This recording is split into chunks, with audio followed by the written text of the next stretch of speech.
আমি যত বড়ই বক্তা করছি, আমার বাবা কোনোদিন আমাকে হাজিও কয়নি, হুজুরও কয়নি। আল্লাহ তাকে জান্নাত বেশি করুক, 1.5 বছর হচ্ছে মারা গেছে। তো উনি, আমি বাড়িতে গেলেই বলতো, বজলু তোর খবর কি বা? আমি একদিন পেলাম, আব্বা এই সরাসরি বজলু কর, আগে বলতে কি তোর আবার হুজুর কর একদিন। তখন আমি বুঝলাম মরদ থাকলে পৃথিবীতে একটাই, সেটা হলো বজলু শীতের বাবা। ধরে কোন কথা দেখছি, যখনই ডাক্তার আব্দুল্লাহ আব্দুল্লাহ চমকে উঠছে, আমার সবাই স্যার বলে সাহেব বলে ডাকে, আর নাম ধরে ডাকছে যে মরদকে। গেট খুলে দেখে বাবা এটিমের মতন দাঁড়িয়ে আছে। আব্দুল্লাহ বলে, বাবা এত রাত্রে কেন? বলে, আইছিলাম ডাক্তারের কাছে, রুগীর লম্বা সিরিয়াল, ডাক্তার দেখতে দেখতে রাত 9টা বাজছে, এখন বাড়িতে কেমনে যাই, এই জন্য তোর দরজায়। আব্দুল্লাহ বলতেছে ভিতরে আছে।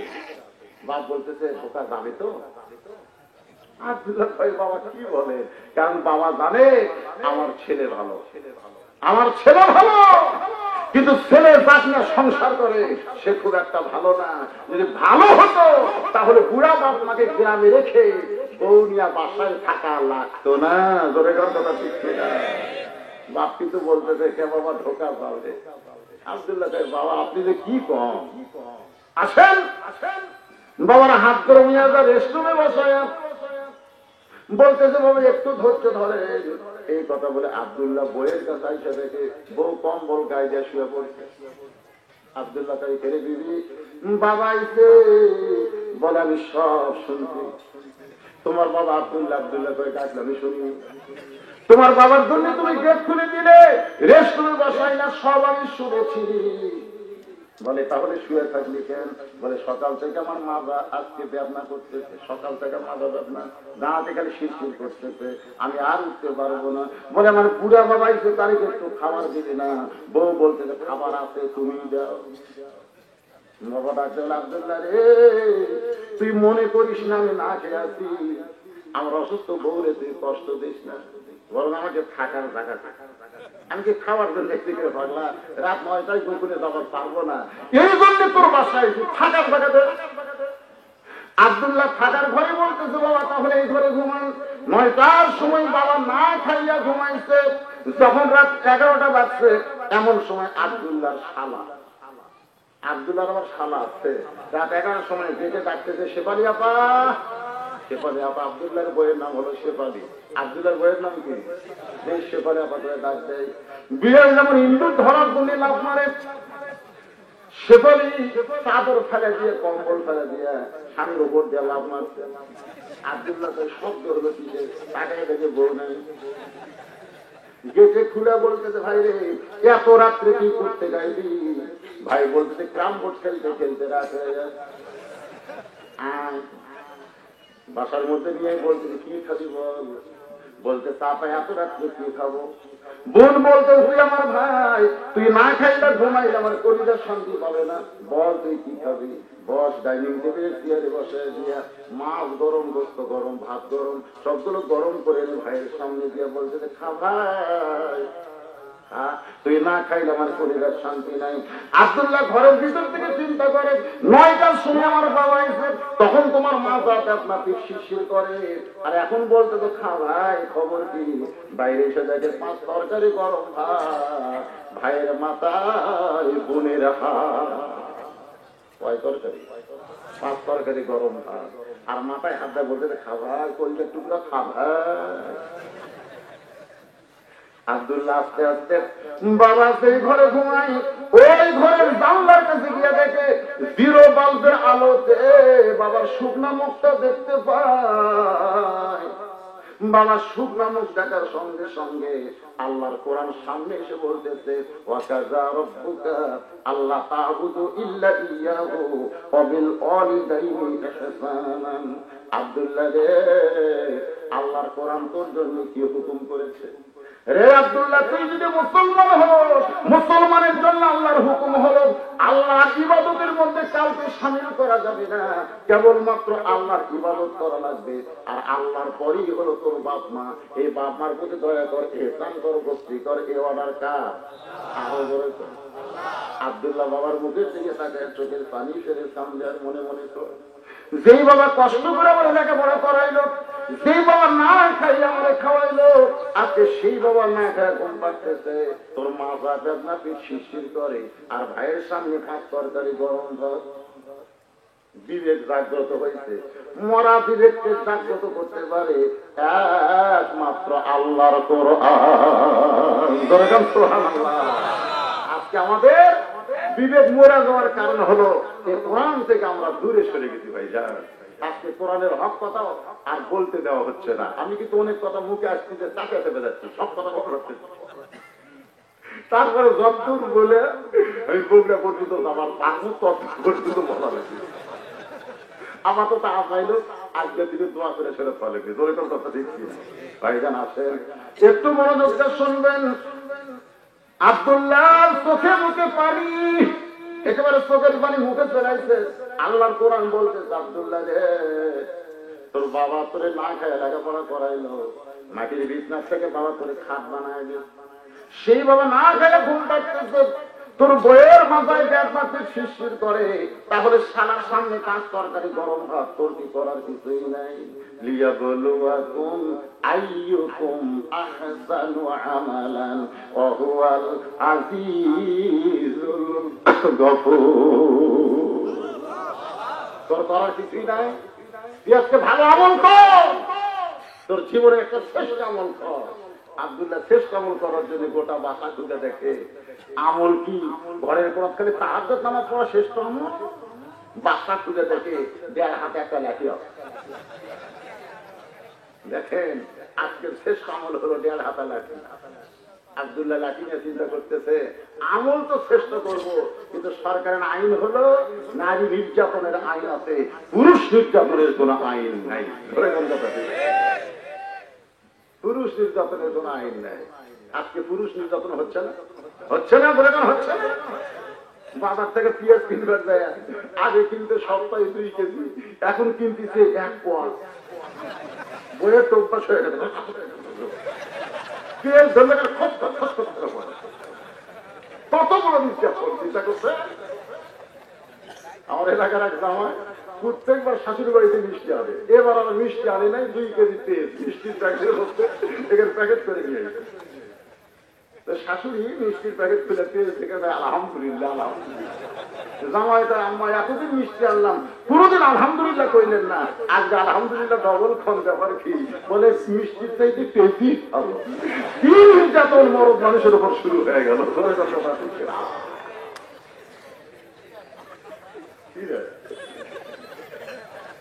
মরদ মানুষ আনলে পেঁয়াজ কেনা লাগতেছে না, কত বড় নির্যাতন। বডিটা তখন খসখস করে পেঁয়াজ কাটে, মনে হয় আমাকে কলটা কাটতেছে, ধরে কাটতেছে না, 100 টাকা কেজি বলে। বাংলাদেশে পুরুষ নির্যাতনের কোন আইন, কিন্তু নারী নির্যাতনের আইন আছে না নাই? আব্দুল্লাহ লাঠি হাতে নিয়ে চিন্তা করে, লাঠি দেখা যাবে কিন্তু ব্যবহার করা যাবে না। ভিতরের বিবেক বলতেছে জাগা মতো কর, নিচেও না উপরেও না, পিছন দিকে তাকায় দেখ উঁচা হয়ে আসছে। এই জায়গার যদি বিসমিল্লাহ কই একটা বাড়ি বাড়ি, তাহলে আল্লাহ একটা হজের সওয়াব দিবে। কিন্তু নিচেও মারবি না উপরেও মারবি না, নিচে উপরে মারলে কিন্তু কেস খাবি, ধরে কাম কি খাবি। কিন্তু মাঝামাঝি যদি মারিস কাউকে দেখাবার পারবে না। আব্দুল্লাহ আগে লাঠি নিয়ে বইয়ের পেছনের দিকে জায়গা মারতেছে, ধরে কাম কি করতেছে। আপনারা বুঝবেন কোন জায়গা মারালে গদগুলো একটা মারাই না। বিড়াল যেমন ইঁদুর ঘরে চুপি চুপি আব্দুল্লাহ ওই লাঠিখানে লুকায় নিয়ে বইয়ের পাশে এসে বিসমিল্লাহ, কারণ ভালো কাজ করা লাগে কি বলা লাগবে, বিসমিল্লাহ বলে শুরু করা লাগবে। একটা হদের সব বুঝতেছেন না, বিসমিল্লাহ যেই বাড়ি মারছে, যেই বাড়ি মারছে, বউ দৌড় শালাও দৌড়, 2 জন 2 দিকে দৌড় মারছে। শালায় চিল্লায় বলে, দুলা ভাই আমার বোনকে মারলেন কেন, আমার বোনকে কেন মারলেন জানতে চাই। আব্দুল্লাহ বলে, তোর বোন আমার কি হয়? তুই যে বললি আমার বোনকে মারলেন কেন, তোর বোন আমার কি হয় রে? আমার বোন আপনার বউ হয়। আব্দুল্লাহ বলে, বউ মারার জিনিস না। শাওয়াল মাসে আল্লাহ নবী বউকে কেমন আদর করতে জানেন? 9টা বউ একই টাইমে, নবীর 9টা বউ। নবী ঘিরে ধরে বলতেছে, ইয়া রাসূলুল্লাহ আমাদের মধ্যে সবচাইতে বেশি ভালোবাসেন কাকে? আল্লাহ রাসূল বললেন, কাকে বেশি ভালোবাসি এটা যদি এখনই বলি তো কি শুরু হবে? আল্লাহ রাসূল বলেন ঠিক আছে, আজকে বলবো না, আগামীকাল সকালবেলা বলবো। বউগুলা বলতেছে হুজুর ঠিক আছে। সমস্ত বউ যখন রাত্রিবেলা দান দান ঘরে শুনতে, নবী আমার 1 টুকরা কুরমা খেজুর নিয়ে আয়েশার ঘরে গেছে। মা আয়েশা দরজা খুলেই বলতেছে আমি জানি হুজুর 9 জনের মধ্যে বলতে পারেননি, আমার সবচেয়ে বেশি ভালোবাসেন, এটা বলবার জন্য আইছেন। আল্লাহ রাসূল বললেন ভালোবাসার কথা বলবো সকালবেলা, তোমার কাছে রাখতে আইছি 2টা খেজুর দেওয়ার জন্য। আজোয়া খেজুর তোমার 2টা দিলাম, তুমি তার কাউরে কইও না। আয়েশা বলতেছে না হুজুর কাউরে কইও না। হাফসার ঘরের দরজা দিয়ে বলতেছে হাফসা, দরজা খুলেই নবী বলতেছেন 2টা আজোয়া খেজুর দিলাম, তোমার এই শুধু দিলাম, কাউরে দান কইও না। ময়মুনার ঘরের দরজা দিয়ে ডাক দেয়, 2টা খেজুর দিয়ে বলে কাউরে দান কইও না। প্রত্যেকটা বিবির হাতে 2টা খেজুর দিয়ে শব্দ দিয়ে বলতেছে খবরদার, তোমারে 2টা দিলাম, কাউরে দান কইও না। পরদিন সকালবেলায় সমস্ত 9টা বিবি এসে আল্লাহ নবীকে ঘিরে ধরে বলতেছে ইয়া রাসূলুল্লাহ, এখন বলেন আমাদের মধ্যে কাকে বেশি ভালোবাসেন? আল্লাহ রাসূল বললেন তাকে রাত্রেবেলা 2টা খুরমা খেজুর দিছি, তাকে সবচেয়ে বেশি ভালোবাসি। তাহলে বউ কিসের জিনিস? রাসূল আমার দরজা খুলে বসে আছে, নবী বসে আছেন ঘরে। ইতিমধ্যে উম্মাহাতুল মুমিন আয়েশা আল্লাহ নবীর ঘরে ঢুকছে। নবী আমার উঠে গিয়ে দরজা বন্ধ করলেন, জানলা বন্ধ করলেন। মা আয়েশা থরথর করে কাঁপতেছেন। রাসূল বলে আয়েশা কাঁপো কেন? বলে ইয়া রাসূলুল্লাহ, আপনার জুতার পরশে আল্লাহর আরশ ধন্য হয়ে গেছে, সেই ঘরের মধ্যে যদি কোনো ব্যাধি হয় এই জন্যই আমার শরীর কাঁপতেছে। রাসূল বলেন আয়েশা, একজন নবীর জুতার পরশে আল্লাহর আরশ ধন্য হয়েছে, একজন নবীর জুতার পরশে আল্লাহর আরশ ধন্য হয়েছে। আয়েশা বলতেছে ইয়া রাসূলুল্লাহ, আপনি তো সেই নবী। রাসূল মুস্কি হাসিতে বললেন আমি সেই নবী ছিলাম। আয়েশা বলতে হুজুর এখনো তো আছেন। আল্লাহ নবী বললেন ছিলাম, এখন নাই। আয়েশা বলে হুজুর কেমনে নাই? বলে যতক্ষণ দরজা খোলা ছিল ততক্ষণ আমি নবী ছিলাম, কিন্তু যখনই দরজা বন্ধ হচ্ছে তখন আমার নবী কিসে? বুঝতেছ না? আমি তোমার স্বামী, তুমি আমার বউ, আসো আদর করি। মা আয়েশা দৌড়ে এসে নবীর বুকে মাথা রেখে বলতেছে আল্লাহ, আমার নবী শুধু বিশ্ব নবী নয়, আমার নবী হলেন পৃথিবীর 1 নম্বর স্বামী। ধরে কান সুবহানাল্লাহ। আল্লাহ রাসূল আয়েশাকে বুকের সঙ্গে চেপে ধরে আছে। আরশের আল্লাহর বোঝার একবার বলে জিবরাইলকে ডাক দেয়, বলে জিবরাইল যাও নবীর কাছে কোরআনের আয়াত নিয়ে যাও। ফেরেশতা জিবরাইল কোরআনের আয়াত নিয়ে নবীর কাছে এসে বাহির থেকে বলতেছে আসসালামু আলাইকা ইয়া রাসূলুল্লাহ। নবী চমকে উঠছে। মা আয়েশা বলে হুজুর চমকে উঠলেন কেন? বলে আল্লাহর ফেরেশতা এসে সালাম দিল। আয়েশা বলতেছে এমন সময় জিবরাইল আসলো কেন? নবী বললেন জিবরাইল নিজের ইচ্ছায় আসে না, জিবরাইল যখন আসে কে পাঠায়? আরো করে কান কে পাঠায়? নবী বললেন জিবরাইল খবর কি? বলে খবর আল্লাহ এবং আপনি ভালোবাসেন। কারণ আরশের আল্লাহ আপনার মধ্যে কি দেখলো যার কারণে আয়াত দিয়ে পাঠাইছে। হুজুর আপনি ঘরের মধ্যে কি করতেছেন এটা আল্লাহ ভালো জানে। তোমার আল্লাহ তখন কিন্তু মা আয়েশা নবীর দিকের মধ্যে, তাহলে ঘরের মধ্যে নবী কি করতেন সেটা কে জানে? আল্লাহ জানে। এই জন্য আল্লাহ পাক খুশি হয়ে বললেন হুন্না লিবাসুল লাকুম ওয়া আনতুম লিবাসুল লাহুন্না। স্বামী হলো বিবির পোশাক, বিবি হলো স্বামীর পোশাক। এই শালা, এই তোর বোন আমার কি হয় জানিস না? আদরের বউ তোর বোনের জন্য আমি আমার বাপ মা ছাড়া শহরে বাসা দিয়ে থাকি, শুধু তোর বোনের জন্য তোর বোনকে আদর করি বলে আজকে আদরের বউকে মারলাম কেন? যদি জানবার চাস আয়। খালা বলতেছে আমাকেও মারবেন না। আব্দুল্লাহ ভাই আত্মীয় মারা যায়, যেরকম কি মারা যায় নাই, আত্মীয়দের মারা যায় নাই। তোকে শুধু একটু দেখাবার চাই। আব্দুল্লাহ শালার হাতটা ধরে নিয়ে গেছে, বাবা যেই ঘরে ঘুমাই ওই ঘরের জানলার কাছে 0 বাল্বের আলোতে বাবার দিকে তাকায় বলে দেখ তো মানুষটাকে। শ্যালক বলতে দিলে ভাই আপনার বাবা 9টার সময় আইছে, তোর বোন কইল মা যাবেন না, পেট শিরশির করে। আমার বাবা না খেয়ে ঘুমাইছে, আর 11টার সময় 5 তরকারি গরম ভাত। এখন বললে সব বল আমার আমল কি? এখন আমি কি আমল করবো? ফল সারা বলতে আরেকটা বলেন, আরেকটা বলেন, আরেকটা বলেন। এই মানুষের দেখছেন ভাই ভাইয়া বোনের বিপক্ষে বলতেছে। এই মানুষের কথা। এই বাপের আত্মীয় পছন্দ করে, শ্বশুরের আত্মীয় 2 চোখে দেখবার পারে না। এইরকম মেয়ে মানুষ আছে না নাই? দেখবেন আর বাপের বাড়ি। আরে মানুষের কথা কি বলবো? আমি তো বিয়ে করতে আপনাকে শিখব, আমার দায়। যখন আমার বাপ আসছে আমার বাড়ির কান গরম করে দেয়। আমার আব্বা কিন্তু দেশি মুরগি খায়, আমার আব্বা বাতাসি খায়, আমার আব্বা কি আমরা খায়, আমার আব্বা কিন্তু দেশি খামক খায়। আমি সবগুলো কিনে দিই, ভালো ভালো পাক করে খাওয়াই। আর আমার বাপ যখন আসে 15 দিন আগেকার টোস্ট যেটা কেউ খায় না, ওটা সামনে দিই। আমি তাহলে আব্বা কি খান? ওই বৌমা দিচ্ছে বাবা, সাবান যাচ্ছে না। আমার বাপের অবস্থা, সাবান যাচ্ছে না, ওর বাপ ট্যাংরা খায়। এরকম আছে না নয়? আমি মা বন্ধুর বলবো, নিজের বাবার আত্মীয়কে যেমন পছন্দ করেন, স্বামী আত্মীয়দের তেমন পছন্দ করতে হবে। ধরেন কথা ঠিক না? যদি না করেন এক যাওয়া শিখে দিলাম, বিপিল্লাটায় বাড়ি, কোন জায়গার বাড়ি টাকা বুঝা পারলেন। আর যদি এক জায়গায় মারা চলবে না। আমার ভারত ছেলেটার মুখের দিকে তাকায় আছে, সেটা বলতেছে বাবা। উমর ফারুকের চোখে পানি পড়ার কারণ হলো কিছুক্ষণ আগে কি আমার ভাই কইছিস, কিছুক্ষণ আগে কি কইছে আপনি কে ভাই? এখন বলতেছেন বাবা আমাকে কে বাঁধলো, তাড়াতাড়ি আমার বাঁধন খুলে দেন। উমর ফারুক বুঝতে পারে দুনিয়ার যতই মদ পান করুক না কেন, এই মদ কিন্তু মানুষের নিঃশ্বাস বেশিক্ষণ ধরে রাখতে পারে না, বেশিক্ষণ নিঃশ্বাস ধরে রাখতে পারে না, 2-1 ঘন্টা পরেই কিন্তু নিঃশ্বাস চলে যায়। ইমাম গাজ্জালি বলেছেন আমার কাছে এমন একটা মদের খবর আছে, সেই মদ যদি কেউ একবার ভিতরে ঢোকায়, আজরাইল না দেখা পর্যন্ত তার নিঃশ্বাস কাটবে না। আজরাইল না দেখা পর্যন্ত তার নিঃশ্বাস হবে না। সমস্ত ছাত্র বললেন যে সেই মদের নাম কি?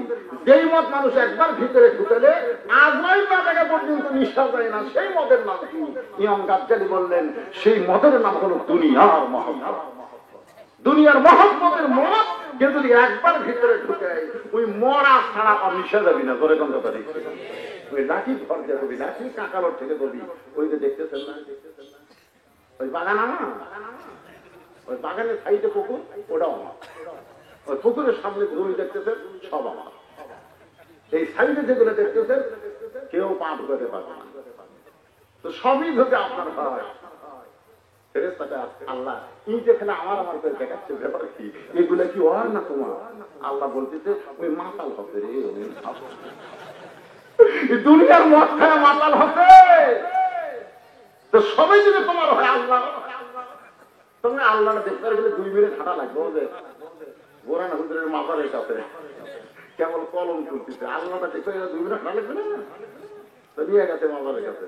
এই যে দেখতেছেন না হুজুর, এখানে আল্লাহ কিছুই ছিল না, আমরা 10 শতক আল্লাহ দান করছি। ফেরেশতাকে আল্লাহ এটা কোন দেশ, যে দেশে তোমার কিছুই নাই, দান করলে তুমি পাও।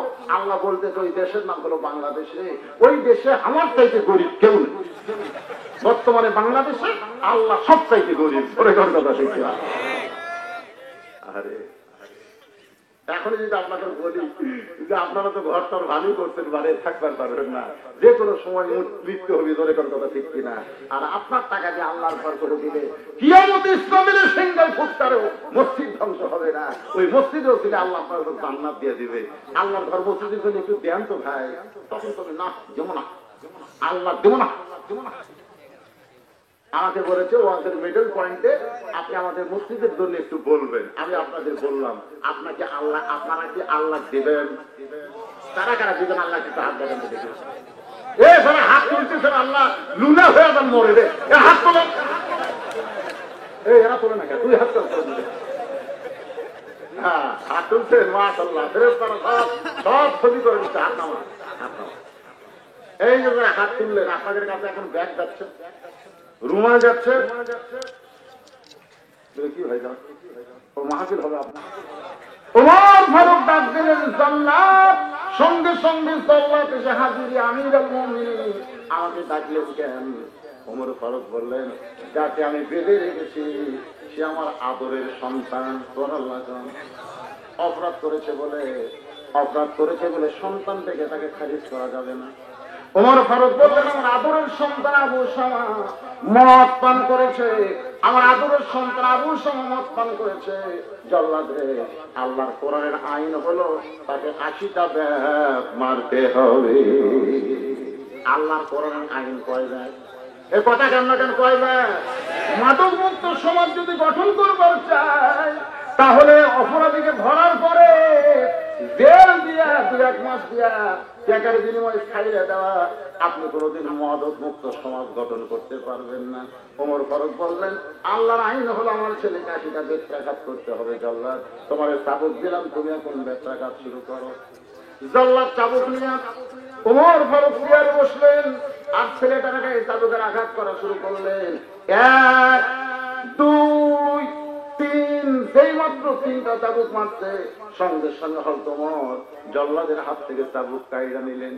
কাইরা নিয়ে বলতেছে, জল্লাদ, আল্লাহর শপথ করে বলো, তুমি তো আমার সন্তানকে 3টা চাবুক মারলা, এটা তোমার খেয়ালে মারছো, এটা আমার খেয়ালে মারছো না আল্লাহর খেয়ালে মারছো? তুমি যে আমার সন্তানকে এ পর্যন্ত 3টা চাবুক মারলা, এটা কার খেয়ালে মারছো? কার খেয়ালে? উপরালা না নিচুয়ালা? আজকে আমাদের বাংলাদেশে আমাদেরকে যখন ধরা হয়, আমাদেরকে যখন কোনো কারণে একটু, তখন বলা হয়, ভাই কার ইচ্ছাই করে না, অন্য কারো ইচ্ছা। আজকে মুসলমান যারা হবে তারা খেয়াল করবে, একটা হলো দুনিয়া আর একটা হলো আখিরাত। জোরে কোন কথা ঠিক কিনা? অন্য কোনো খেয়াল আছে নাকি? ঢাকা শহরে আমার বিল্ডিং বাড়ি আছে, লিফটে 20 তলায় উঠে উপর যা বলতে সবাই আমার নিচে, আমি সবার উপরে আমাকে নামাইছে, 20 তলা থেকে নামাইছে। এই কথা বলে ঘাড় কাজ করে দেখে পিছনে আজরাইল খাড়া হয়ে আছে, মানব স্রোত। তো বলতে, ভাই তুমি কে, কোন দিকটা উঠলে? আমি তো কোন দিকটা উঠিনি ভাই, আমি হাঁটছি রে। তুই কে ভাই, কোথেকে আসছিস? আমার নাম আজরাইল। তুই বলে নাম দিলে, তুই না এখনই করে আমার নামাইছে, তোকে নামানোর ব্যবস্থা করতেছি। খালি মরিয়া দেখ তো তাই না নামাবি। কথা দিচ্ছে না, আপনি 4তলা 3তলা বাড়ি করতে খালি মরিয়া দেখে তার করার জন্য তাড়াতাড়ি করবি। ধরে কোন কথা ঠিক না? মরা লাশ বেশিক্ষণ বাসায় রাখা যাবে না, আপনি বলছেন অথচ আপনার লাশ বের করার জন্য পাড়াপাড়ি করবেন। একটু মনোযোগ খেয়াল করবেন। ওমর ফারুক বললেন, জল্লাদ, আল্লাহর শপথ করে বলো, তুমি যে 3টা চাবুক মারলা, এই 3টা চাবুক তুমি কার খেয়ালে মারছো? জল্লাদ বলতেছে, আপনি সামনে বসে আছেন, আপনার ছেলের গায়ে চাবুক মারতেছি। আপনি সামনে বসে আছেন, আপনার ছেলের গায়ে চাবুক মারতেছি। আমি জল্লাদ হলেও আমার বিবেক আছে। সুবহানাল্লাহ বলেন না? দেখছেন, জল্লাদেরও বিবেক আছে, জল্লাদেরও বিবেক আছে। আমি জল্লাদ হতে পারি, আমার বিবেক আছে। আপনার শরীরের চাপ, আপনার সন্তানের চামড়ায় আঘাত লাগতেছে, আমার চাবুকের আঘাত আপনার সন্তানের চামড়ায় লাগতেছে, আর আমার বিবেক বলতেছে ওই আঘাত লাগতেছে আপনার কলিজায়। বাপের কলিজায় কি লাগতেছে? বাবার মতন আপন বন্ধু নাই রে দুনিয়ায়। সবাই বলেন, বাবার মতন আপন বন্ধু নাই রে দুনিয়ায়। নিজে না খাইয়া বাবা, নিজে না খাইয়া বাবা সন্তানকে খাওয়ায়। বাবার মতন আপন বন্ধু নাই রে দুনিয়ায়। ওমর ফারুক চাবুক নিয়ে বলতে, জল্লাদ, আমার খেয়ালে যদি 1000 চাবুক মারো তবে তোররা আদায় হবে না। আমার খেয়ালে মারলে তুমি 80টার জায়গায় যদি 800টাও মারো তবু তোররার হক আদায় হবে না। কারণ উমরের খেয়াল করা চলবে না, খেয়াল করতে হবে আল্লাহ। তোমার আল্লাহ করবেন না? তাহলে আমরা যেগুলো কাজ করতেছি তার খেয়ালে করবো, আল্লাহর খেয়ালে যখন করব তখন হাক্কা তুকাতিহি আমাদের আদায় হয়ে যাবে। আল্লাহ বলেছেন, ওয়ালা তামুতুন্না, তোমরা মৃত্যুবরণ করো না, ইল্লা ওয়া আনতুম মুসলিমুন, যতক্ষণ তোমরা মুসলমান না হবে। উমর ফারুক চাবুক নিয়ে মার শুরু করলেন, 2 থেকে গণনা করলেন। সাহাবারা বলতেছে, ইয়া রাসূলুল্লাহ, জল্লাদ 3টা বাড়ি মারছে, আপনি 4 থেকে গণনা করেন। উমর ফারুক বলতেছেন, জল্লাদের 3 বাড়ি আমার 1 বাড়ির সমান। সুবহানাল্লাহ না? সব সাহাবী চুপ করছে। জল্লাদের 3 বাড়ি যদি 1 বাড়ির সমান হয়, তাহলে এইরকম ভাবে যে 80টা মারে, আবু শামার অবস্থা দেখো। ওমর ফারুক মার শুরু করলেন। যখন 30টা চাবুক মারা হয়েছে, আবু শামা বেহুশ হয়ে পড়ে গেলেন। ওমর ফারুকের সন্তান বেহুশ হয়ে পড়ে গেলেন। ওমর ফারুক চেয়ারে বসে বললেন, এক গিলাস ঠান্ডা পানি আনো। একজন সাহাবী দৌড়ে গিয়ে এক গিলাস ঠান্ডা পানি ওমর ফারুকের হাতে দিলেন। ওমর ফারুক চেয়ারে বসে পানিটুকু পান করে বলতেছেন, ওকে মারতে মারতে আমি দুর্বল হয়ে গেছিলাম, এজন্য পানি পান করে আবার সতেজ হলাম। কারণ দুর্বল হইয়া দৌড়া মারলে ওইটা কার্যকর হবে না। সাহাবীরা ভাই কি রে, আমরা মনে করলাম তাই বেহুশ হয়ে গেছে, তাকে পানি পান করাবে, আর ছেলেকে পানি পান না করে নিজেই পানি পান করে সতেজ হচ্ছে। ওমর ফারুক সামান্য পানি গিলাসের তলায় ছিল, ওই পানিটুকু ছেলের চোখে মুখে ছিটাই দিচ্ছে। সঙ্গে সঙ্গে আবু শামা হুঁশ ফিরে পাইছে। ওমর ফারুক আবার চাবুক মারা শুরু করলেন। যে 50টা চাবুক হয়েছে, সমস্ত সাহাবী ফিকরি দিয়ে কান্না করে বলতেছে, ইয়া আমিরাল মুমিনিন, আর মারবেন না, আর মারবেন না, আপনার আবু শামা মারা গেছে। ওমর ফারুক হাঁটু গেড়ে বসে ছেলের কপালে একটা চুমা দিলেন। দয়া আছে না? আপনারা বলেন, বাপের দয়া আছে না? হ্যাঁ, ছেলের কপালে চুমু দিয়ে বলতেছেন, বাজান তুই কত কান্নাকাটি করলি, এরপরেও তুই চাবুক মারছি, তুই মনে করছিস আমি নিষ্ঠুর? বাবা, আমি নিষ্ঠুর নয় রে পাগল। আল্লাহ নবী বলেছেন, কিয়ামত পর্যন্ত দুই ধরনের বাপ হবে। এক ধরনের বাবা খালি সন্তানের দুনিয়া ভালো চাবে, আর এক ধরনের বাবা যারা হবে তারা দুনিয়াও ভালো চাবে, সন্তানের আখিরাতও ভালো চাবে। পৃথিবীতে বাপ হলো কয় ধরনের? দুই ধরনের বাপ। এক ধরনের বাপ খালি চাবে সন্তানের গাড়ি হোক, বাড়ি হোক, সয় হোক, সম্পত্তি হোক, আমার সন্তান যেন সুখে থাকে, দুধে ভাতে খায়, মরার পরে কি হবি এই চিন্তা নেই। এরা হলো ভেজাল বাপ। ধরে কয় এরা কি বাপ? বলেছেন এরা কি বাপ? আর এক ধরনের বাবা চাই সন্তান খালি দুনিয়াতে বাড়ি গাড়ি দিয়ে থাকলে হবে না, মরার পরেও যেন জান্নাত পায়। এই চেষ্টা যারা করে এরা হলো আসল বাপ। এখন আমার সামনে তারা বসে আছেন, আপনার আসল না ভেজাল? অনেক বাবা আছে, দেখবেন অনেক বাবা আছে মাদ্রাসার উপর দিয়ে প্রাইমারি ছেলে নিয়ে যায়, আছে না নাই? ছেলে যখন 6 বছর বয়স হয়েছে ভর্তি করে দেওয়া লাগবে না, মাদ্রাসার উপর থেকে টানে নিয়ে যাচ্ছে, পুকুরি যেরকম টানে নিয়ে যায়, প্রাইমারি ভর্তি করে দিচ্ছে। প্রাইমারি শিক্ষক ওকে শিখাইতেছে, আয় আয় দিয়ে নায়ে ভরা দিয়ে নানে গেল বোয়াল মাসে তাই না দেখা বছর নাচে। আবার অনেক বাবা আছে প্রাইমারির উপর দিয়ে ছেলেকে টাইনে মাদ্রাসায় ভর্তি করে দেয়। মাদ্রাসায় ভর্তি করার পরে ওস্তাদ ছাত্রদের শিখায়, যালিকাল কিতাবু লা রাইবা ফীহি হুদাল লিল মুত্তাকিন। কয় না কি হবি রে, মাদ্রাসা দিতে তো চলে। আমি শোনেন, মাদ্রাসা করলে আপনার ছেলে কোনদিন ইয়াবাস হবে না, কারণ কোরআনের শিক্ষা তার ভিতরে আছে, তার বিবেককে আল্লাহ মজবুত করে দিয়েছে। আজ পর্যন্ত মাদ্রাসার কোন ছেলে মদ খাতে খাতে ধরা পড়ছে প্রমাণ দিতে পারে নাই। কথাক্ষণ ঠিক কিনা ভাই যায়?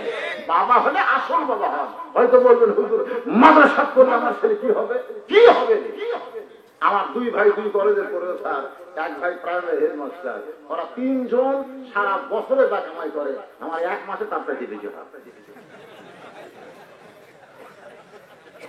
ওরা মাদ্রাসা 1 বস্তা ফিরে চলে করে ভাই, এখন হাত চুলকায়। আমি কইলাম জায়গা হাত চুলকায়, আর আমি প্রায় 2 থেকে 3 কোটি টাকা খরচ করে, এই ওয়াজের টাকা খরচ করে মসজিদ মাদ্রাসা 3খানা নির্মাণ করে 200 শতক জায়গার উপরে। সুবহানাল্লাহ। কি হয় রে মৌলবীরা, কি খাবি কি পাবি? শোনেন, আমাদের দরকার আছে একেবারে যে সময় দরকার সেই সময় দরকার। বিয়ের সময় আপনার একজনের মেয়েকে হালাল করার জন্য একটা মৌলবীর দরকার আছে না নাই? এই কথা কান আছে না নাই? আর আপনি মরে গেলে আপনার জানাজা কি পাবি না? তার আপনি কেন চান না যে অন্য কোন মৌলবী এসে আমার জানাজা না পড়া, আমার সন্তান আমার জানাজার ইমামতি করুক? এটা কি চাওয়ার দরকার আছে না নাই? এই জন্য মাদ্রাসা করা হচ্ছে মসজিদের অবস্থা। মসজিদ এবং মাদ্রাসা একসঙ্গে করা হবে এতিমখানা।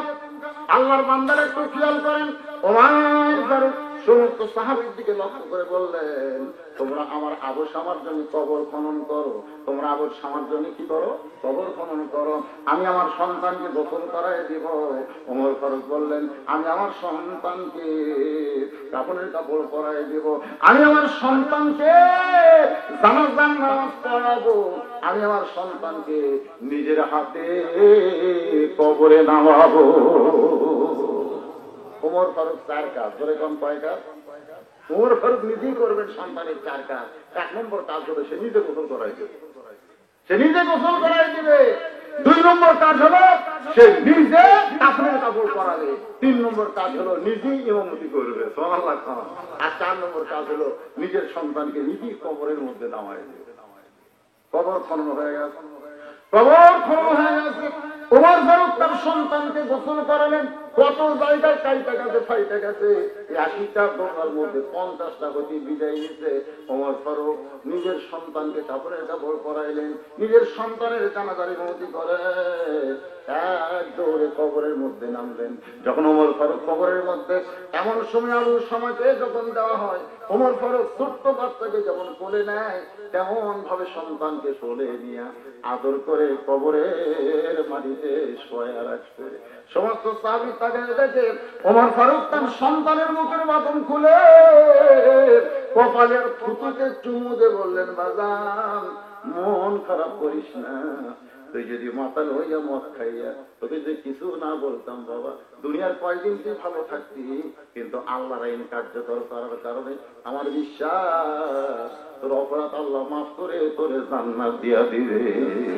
বাল তুসিরুনাল হায়াতাদ দুনিয়া ওয়াল আখিরাতু খায়রুন ওয়া আবকা। কবরে মাটি দেওয়া হয়ে গেছে। কবরে মাটি দেওয়া হওয়ার পরে সমস্ত সাহাবীরা যখন কবর থেকে চলে যায়, ওমর ফারুক কিন্তু কবর ছাড়েন না, কবরের পাশে খুঁটির মতন দাঁড়িয়ে আছেন। সাহাবীরা মনে মনে চিন্তা করে, নিজের সন্তানকে নিজে তোরা মারতে গিয়া সন্তান মারা গেছে, এই সোজা হবে তোমার খুঁটির মতন দাঁড়িয়ে আছে। সব সাহাবী যখন কবর ছেড়ে চলে যায়, এমন সময় দূর থেকে সাহাবীরা দেখতেছে ওমর ফারুক হাঁটু গেড়ে ওই কবরের কাছে বসে কোমরের ভিতর থেকে আবার চাবুক টেনে বের করলেন। কোমরের ভিতর থেকে চাবুক টেনে বের করে 51 থেকে আবার পিটন শুরু করলেন। 80 পর্যন্ত দৌড় মারার পরে ওই চাবুকটা ওমর ফারুক দূরে ফেলে দিয়ে বললেন, আল্লাহ এতক্ষণ পর্যন্ত আমি দূরে হাত তুলে তোমার কাছে আমার সন্তানের জন্য বলবো, সেই সাহস আমার হয় নাই, কারণ 80টা দৌড় মারছি। আল্লাহ গো, আমি ওমরকে ন্যায় বিচার করেছি, কারণ তুমি বলেছো ইন্নাল্লাহা ইয়ামুরুকুম আন তুআদ্দুল আমানাতি ইলা আহলিহা ওয়া ইযা হাকামতুম বাইনান নাস আন তাহকুমু বিল আদল। জোরে সরে বলেন সুবহানাল্লাহ। বিচারকের মতন করতে হবে। খেয়াল করেন, আজকে চেয়ারে বসে আছেন বিচারকেরা, আপনারা মনে করছেন আমরা বিচারক, তা কিন্তু না। আজকে বাংলার জজকোর্ট বলেন, হাইকোর্ট বলেন, সুপ্রিম কোর্ট বলেন, বিচারক আছে না নাই? ওই বিচারকের চেয়ারে বসার সাথে সাথে এই আয়াতখানা আপনাকে তেলাওয়াত করতে হবে। আল্লাহ বলতেছেন, বিচারকের আসনে বসলে তুমি বিচারপতি না, তুমি বিচারপতির প্রতিনিধি, মূল বিচারক হল আমার আল্লাহ। ধরে কথা শিখছে না। আজকে আমাদের বাংলাদেশে আমরা বিচার পাই না। আমার অনেক ওয়াজ আপনার শুনছেন, ওই যে কানসার থেকে আমের চারা নিয়ে এসে ন্যাংরাম, ন্যাংরাম কিন্তু নাম শুনতে খারাপ, খাইতে পাবো, ঠিক না? আমাদের বগুড়ার এক ভাই ওই আমের চারা এনে গাছের বাগান করতে, 5 বছর ধরে বাগান যত্ন করে এবার আম ধরছে। জ্যৈষ্ঠ মাসে দেখতে গেছে আমের সাইজ, দেখা যায় ছোট্ট একটা বাচ্চা গাছের ডালে বসে আম পাড়তেছে আর ব্যাগের মধ্যে তুলতেছে। বাগানের মালিক আরে এত লালন পালন করে বাগান করলাম, আজ পর্যন্ত আমি খাইনি, আমার বউ বাচ্চা খাই নাই, আর তুই আমার গাছের আম পাড়তেছিস, তোর বাপকে যা বিচার দিব, এই তোর বাপকে যা বিচার দিব। ছেলে গাড়ি মুসকি মুসকি হাসছে, আজকে কানতে স্যার বলতেছে, আল্লাহ দুনিয়াতে বিচার না পাইলে কি হবে, তোর বিচার আল্লাহ করবে। হযরত যেইভাবে সন্তানের উপরে দৌড়া কার্যকর করেছে মদ পান করার কারণে, এরকম একটা মাদককে যদি, মাতালকে যদি এরকম বিচার করা হয়, বাংলাদেশে মাদক মুক্ত সমাজের জন্য র্যাব লাগবে না, পুলিশ লাগবে না, আল্লাহর কোরআনের কারণে দেশটা মাদক মুক্ত হবে। ধরে কোন কথা ঠিক কিনা? আমার মায়েরা বোনেরা সভাপতি সাহেব বলেছেন হুজুর মা বোনদের কিছু ওয়াজ আপনি করবেন। আমি মা বোনদের জন্য 4টা মিনিট ওয়াজ করবো, আপনাদের কষ্ট হবে, মাত্র 4 মিনিট। আমার মায়েরা যারা বসে আছেন, মা গভীর রাত্রে আল্লাহর নবী ঘুম থেকে চেতন পাইছে। চেতন পাওয়ার কারণ হলো খাদিজাতুল কুবরা নবীর কপালে চুমাতে বলতেছে, রাসূলুল্লাহ আমি যদি আপনাকে নিয়ে একটু ঘুরতে বেড়াই আপনি কি যাবেন না?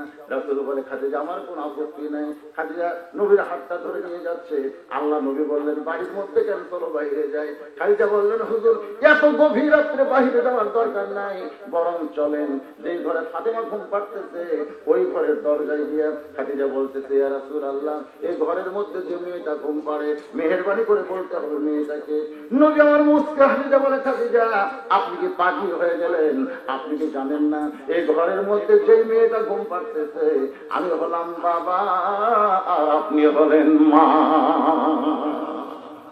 খাদিজা বলতে, এটা তো আমি জানি, এটা আমি জানি, কিন্তু আমি আপনার কাছে কিছু শুনবার চাই। রাসূল বললেন, তোমার মনে কষ্ট হবে। খাদিজা বললেন, হুজুর কি কষ্ট? আল্লাহ রাসূল বললেন, শোনো এই দুনিয়াতে 10 জন পুরুষকে আল্লাহ জান্নাতের সার্টিফিকেট দিয়েছে। সুবহানাল্লাহ বলেন। অনেক লক্ষ লক্ষ জান্নাতে যাবে, আমরাও যাবো, কিন্তু আমরা সার্টিফিকেট পাই না। 10 জনকে আল্লাহ জান্নাতের সার্টিফিকেট দিয়েছে, 10 জন নারীকেও আল্লাহ জান্নাতের সার্টিফিকেট দিয়েছে। আমরা খালি পুরুষগুলোর খবর জানি। আল্লাহ রাসূল বললেন, 1 নম্বর জান্নাতে হলেন পুরুষের মধ্যে আবু বকর, আর 1 নম্বর জান্নাতি নারীদের ভিতরে খাদিজাতুল কুবরা। তাহলে পুরুষের মধ্যে 1 নম্বরকে আবু বকর, আর মেয়েদের মধ্যে 1 নম্বরকে খাদিজাতুল কুবরা। খাদিজা বলছে, ইয়া রাসূলুল্লাহ আমি যে ঘরে ঘুম পাড়ি ওই মেয়েটার গল্প শুনবার চাই, আমি 1 নম্বর জান্নাতি, এইটা আমি শোনার জন্য আপনাকে আনি নাই। আমার রাসূল বলে, খাদিজা যে মেয়ে সম্পর্কে আপনি শুনতে চান সে মেয়েটা তো জান্নাতি নয়, সেই মেয়েটা জান্নাতি নয়। সঙ্গে সঙ্গে খাদিজা দৌড়ে এসে নবীর মুখটা ধরে বলতেছে, ইয়া রাসূলুল্লাহ খবরদার আর আপনি বলবেন না আমার মেয়ে জান্নাতি নয়, আমার মেয়ে জান্নাতি নয়। তাহলে ফাতেমা কি? রাসূল বলে, খাদিজা কোনো কথা যদি জোরালো ভাবে বুঝাতে চাই তাহলে কমপক্ষে 3 বার বলতে হয়, আমি 2 বার বলছি, মুখটা চাইবা ধরেছ। শুনে নাও খাদিজা, ফাতেমা জান্নাতি নারীদের নেত্রী, তুমি হলো 1 নম্বর জান্নাতি, আর ফাতেমা হলো জান্নাতি তামাম নারীদের সাইয়্যিদাতুন নিসায়ে আহলুল জান্নাত খাতুনুল জান্নাত ফাতেমাতুজ যোহরা। জোরে কাম সুবহানাল্লাহ। প্রত্যেক জুমার ছানি খুতবায় ইমাম সাহেব আপনাদের শোনায় না? সঙ্গে সঙ্গে খাদিজা দরজার কাছে বসে বলতেছে, এটা আল্লাহর একটা কাম হলো। আল্লাহ বলে, খাদিজা আল্লাহর কি কাম ভুল হয়েছে? ভুল মানে এটা কিভাবে আল্লাহ করলো? আমি মা থাকতে আল্লাহ মেয়েকে জান্নাতের আগে নেত্রী করলো। রাসূল বলেন, খাদিজা অসুবিধা কি, আপনারই তো মেয়ে। খাদিজা বলেন, হুজুর এটা পুরুষের ব্যাপারে কোনো আপত্তি নাই, কিন্তু মেয়েদের ব্যাপারে আছে। মেয়েদের একটা স্বভাব হলো কোনোদিন কাউকে তার উপরে, এটা মানবার পারে। আমার বড় মেয়ে মাছের তরকারি পাক করে খাবার দিতে, আমি খাচ্ছি, মেয়েটা আমার কানে ধার করতেছে, মেয়েটা কিন্তু শুনবে। আমি বললাম, মা তুমি যেটা শুনবার তো সেটা নিতে বলছে, না আমি কিছু শুনবো না। তো মা শোনো, সত্যি কথা হলো বাংলাদেশের বহু জায়গায় মাছের তরকারি খাচ্ছি, কিন্তু তোমার হাতে মনে হয় মধু আছে। যেই কইছি মেয়েটা আর একটু ব্রাহ্মণ, মেয়েটা মুক্তি মুক্তি হাসতেছে। মেয়ে যেখানে হাসতেছে সেখান থেকে মাত্র 3 হাত দূরে মোড়ার উপরে আমার বউ বসে আছে। মাত্র 3 হাত দূরে দিকে আর বউ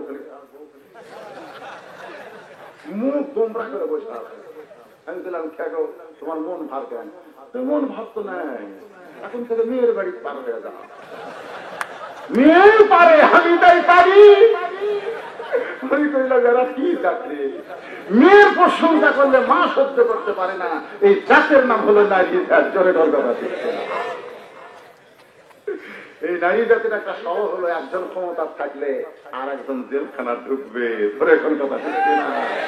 বাইরে থাকলে আমার ক্ষমতা নিয়ে টানা হেঁচা করবো, এই জন্য তো এইটা হলো নারীদের একটা স্বভাব। নারীরা কোনদিন কাউকে উপরে ভাবতে পারে না। খাদিজাতুল কুবরা বলে, রাসূলুল্লাহ সর্বপ্রথম ঈমান গ্রহণ করে করেছি, সর্বপ্রথম আপনাকে নবী বলে স্বীকার করেছি। আর আমাকে বাদ দিয়ে আমার পেটের মেয়ে ফাতেমাকে আল্লাহ খাতুনে জান্নাত ডিগ্রি দিল। রাসূল বলে, খাদিজা আমি আপনাকে দুইটা প্রশ্ন করব, আপনি উত্তর দিবেন। এক নম্বর প্রশ্ন হলো, আপনি বলেন তো কত বছর বয়সে আপনি ঈমান গ্রহণ করেছেন? খাদিজা বলতেছে, ইয়া রাসূলুল্লাহ আমি যখন ঈমান গ্রহণ করেছি তখন আমার বয়স হলো 55 বছর। আল্লাহ নবী বললেন, খাদিজা ঈমান গ্রহণ করার আগে আপনি কি ছিলেন? খাদিজা বলে, ইয়া রাসূলুল্লাহ ঈমান গ্রহণ করার আগে আমি কাফের ছিলাম। আল্লাহ নবী বলে, খাদিজা আপনার হায়াতের জীবনের 55 বছর আপনি কুকুরে হালে কাটাইছেন, আর যে মেয়েটা ঘরের মধ্যে ঘুম পাচ্ছে আপনি বলেন তো সেই মেয়েটা কত বছর কুকুরে হালে কাটাইছে? খাদিজা বলতেছে, জান্নাতি জান্নাতি, আমার ফাতেমা জন্মসূত্রে জান্নাতি হয়ে জন্মেছে। রাসূল বলতেছে, দেখো এ জায়গা তুমি চলে গেছো, তুমি 55 বছর কুকুরে হালে কাটাইছো আর তোমার মেয়ে জান্নাতি হয়ে জন্ম নেবে। দুই নম্বর প্রশ্ন হলো, খাদিজা দুনিয়ার কত পুরুষ মানুষকে আপনি দেখেছেন?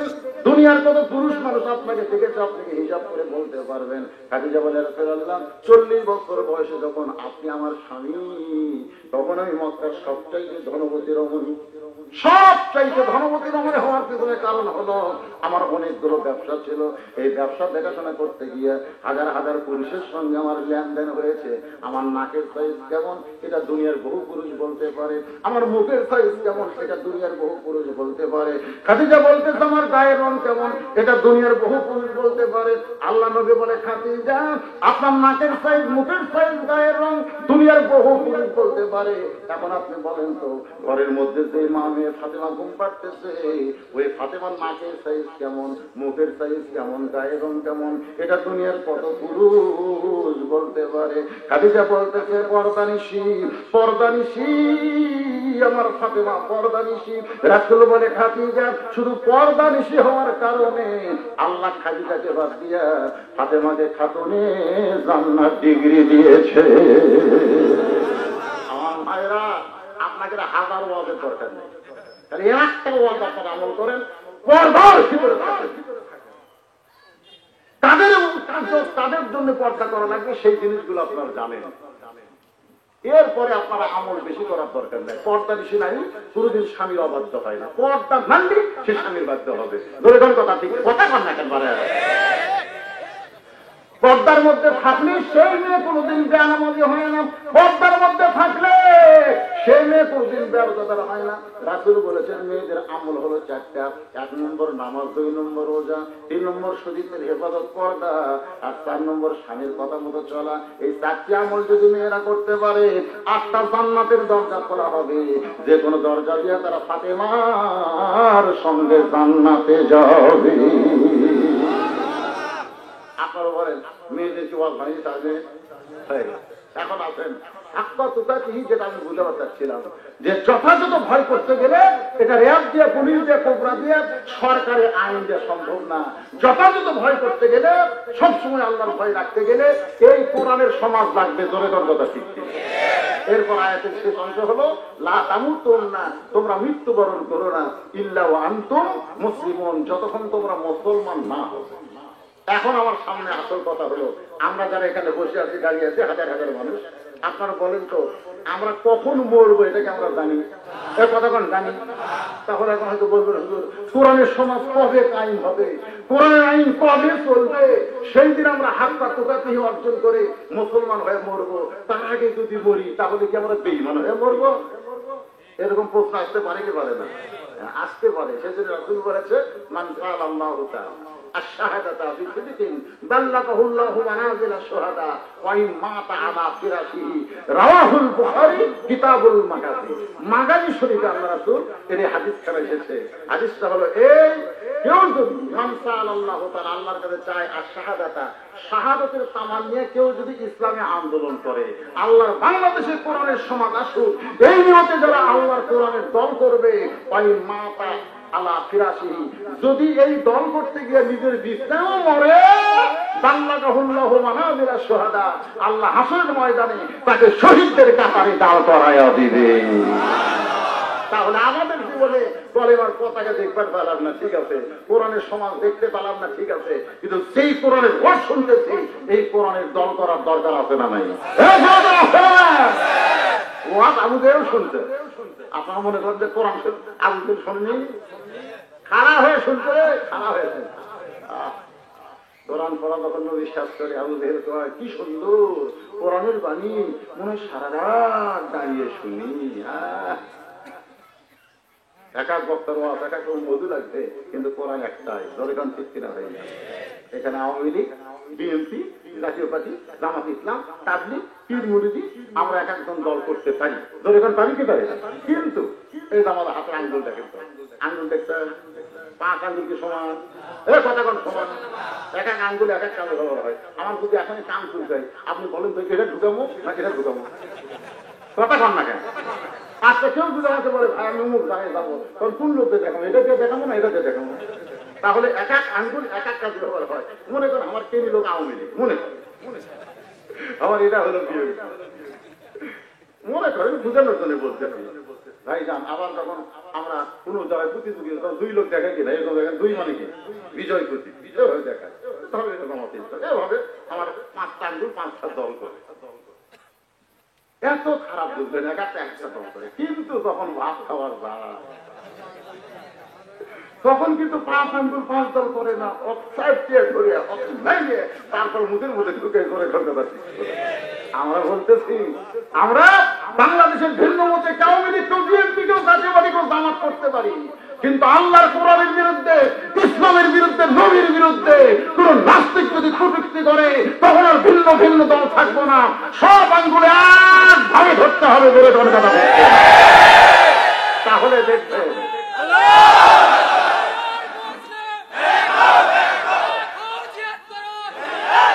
দুনিয়ার মুসলমান। আজকে আমাদের বাংলাদেশে আমরা বহু দল করতে পারি। আজকে কোরআনের এই আলোকে আমি যতটুকু আলোচনা করলাম, এখান থেকে বহু দূর আমার আর একটা মাহফিল আছে, আমি বলেছিলাম মাহফিল থেকে এটা পর্যন্ত সময় দেবো, তা আপনাদের যথেষ্ট সময় দিয়েছি ভাইটা। বাকি আমাদের এসব নামাজ আছে, তারপরে ইনশাল্লাহ আপনারা বাড়িতে চলে যাবেন। ওয়াজ কিন্তু কম শোনা হয় নাই, ইস্তেগফার করেন। যারা নাই আছেন কেউ আগে যাওয়ার ধান্দা করবেন, দৌড়াদৌড়ি করে কোথায় যাবেন? বড় দূর 10 হাত সামনে যাবেন, কিন্তু মোনাজাতটা হারিয়ে ফেলবেন। এই জন্য সকলে ইস্তেগফার করেন, আস্তাগফিরুল্লাহ।